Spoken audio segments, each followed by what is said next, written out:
This is a talk about visualizing life without fossil fuels.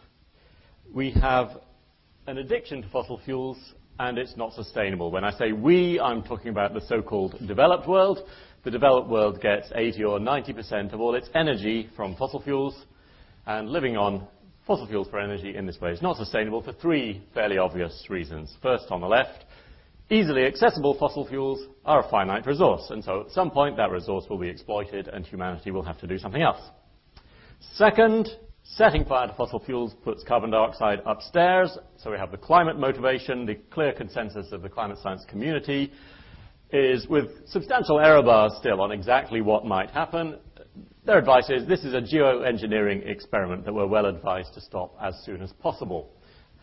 And third, even if you don't believe in climate change, and even if global fossil fuels aren't running out today, it might be the case that your fossil fuels or our fossil fuels in a particular country or state have run out, and you might have to depend on other countries or states for fossil fuels in the future.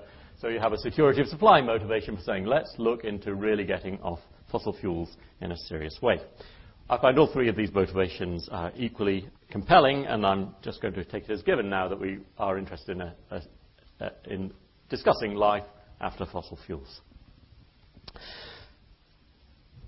So everyone gets rather emotional when we get into this topic of what to do at our energy system, and when I wrote my book about sustainable energy, I was trying to help. I'm sure emotions are important, but we also need facts and numbers, and I tried to write a book that would be agreed by everyone as having useful numbers